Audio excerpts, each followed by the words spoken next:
Babra police સ્ટેશનના એક સાયબરના ભોગ બનનાર ફરિયાદીએ જિલ્લા પોલીસ પાસે એવી ફરિયાદ આવી હતી કે એમના 92 લાખ રૂપિયા એક ઇન્વેસ્ટમેન્ટ ફ્રોડમાં છેતરાયેલ છે, જેમાં મુખ્યત્વે આ જે આરોપી છે એ લોકોની એમઓ એવી હતી કે તમને લોભામાની જાહેરાતો આપી કે ઉચ્ચ વળતર તમને મળશે એ ટાઈપની એક વેબસાઇટ ડિઝાઇન કરી, એપ્લિકેશન ડિઝાઇન કરી આમાં તમારા પૈસા લેતા હતા અને આ જે એપ્લિકેશન ઉપર જ આજે અગર આ એપ્લિકેશનમાં હું 1 લાખ રૂપિયા રોકાવું તો આવતીકાલે મને 1 લાખ અને 1000 રૂપિયા પ્રોફિટ બતાવે, એટલે દિવસના 1000 રૂપિયા, પરમ દિવસે 1,02,000 રૂપિયા પ્રોફિટ બતાવે. આ રીતનું પ્રોફિટ બતાવતા હતા.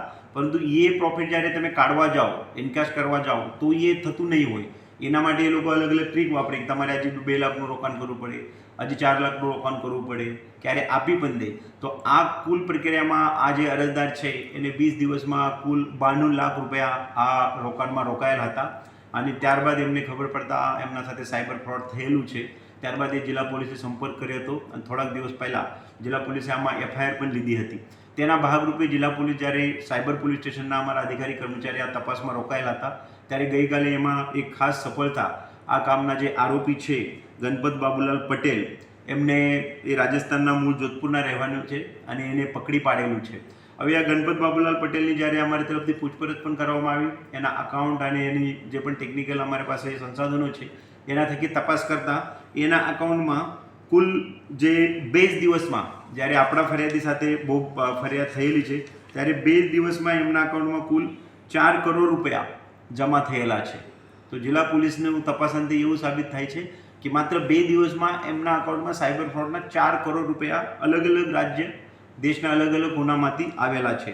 હવે એનું જે અકાઉન્ટ બનાવેલું છે એ ટ્રસ્ટના નામે અકાઉન્ટ બનાવેલું છે. તો આ લોકોનું આ ટોળકીની એવી પણ એક એમઓ છે, જ્યારે પણ બેન્કો અથવા ગવર્મેન્ટ ઓફ ઇન્ડિયાની એનસીસીઆરપી પોર્ટલ આના ઉપર વોચ રાખતા હોય છે ત્યારે એ લોકો ટ્રસ્ટના નામે, દાખલા તરીકે આમાં નઈ ઉડાન ગ્લોબલ ફાઉન્ડેશન આ રીતનું અકાઉન્ટ બનાવીને ટ્રસ્ટના નામે લોકોને ગેરમાર્ગે દોરવા માટે કે અમે ડોનેશન લઈએ છીએ, આમાં લોકસેવા માટે, સમાજ સેવા માટે પેમેન્ટ કરવામાં આવે છે, આ રીતના લોકોને ગેરમાર્ગે પણ દોરવામાં આવે છે.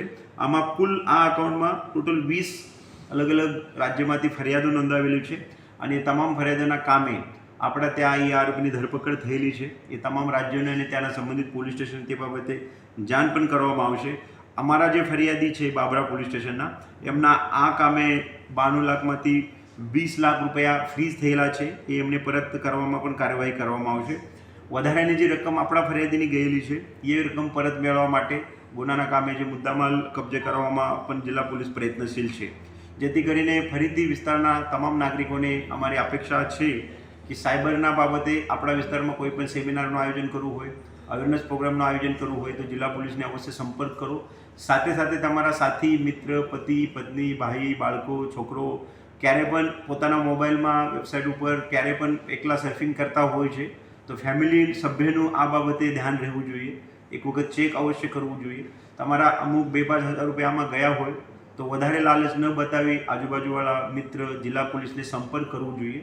વ્યવહારમાં કોઈ પણ દિવસે એક ફિક્સ પ્રોફિટથી વધારે કરતાં પ્રોફિટ કોઈ સંજોગમાં મળે નહીં. બીજા આ કોઈ વ્યક્તિ બહારથી તમને ફોન કરીને તમારા ફાયદા સારું, તમને પ્રોફિટ કરવા સારું પોતે મહેનત કરે એવું બનતું નથી.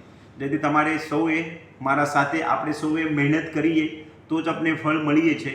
ખાલી કોમ્પ્યુટર અને મોબાઈલ અને લેપટોપ ઉપર લિંક ઉપર ક્લિક કરવાથી, રોકાણ કરવાથી અથવા કંઈ શોપિંગ નામના ફ્રોડ કરવાથી અથવા કંઈ ટાસ્ક કમ્પ્લીટ કરવાથી રિવ્યૂ આપે અને એમાં સ્ટાર રેટિંગ આપે, એમાંથી કોઈ દિવસે આપણને પૈસા મળવાના નથી. એ એક ફ્રોડ જ હોય છે. આપણે આ જંજાળમાં આવવું નહીં જોઈએ એમ જિલ્લા પોલીસ તરીકે અમારું માનવું છે. જિલ્લા પોલીસે સાયબર ફ્રોડના કામે તમામ પોલીસ સ્ટેશન, અમારા સાયબર ક્રાઇમ પોલીસ સ્ટેશન તરફથી બહુ જ કડકસર કાર્યવાહી પણ કરવામાં આવે છે.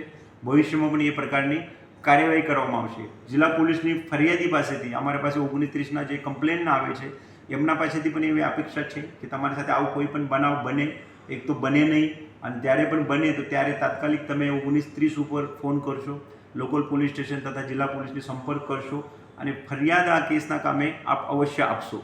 જેના થકી અન્ય લોકો સાથે એ લોકો છેતરપિંડી ના આચરે, એ આપણા માટે બહુ જરૂરી બાબત બની છે.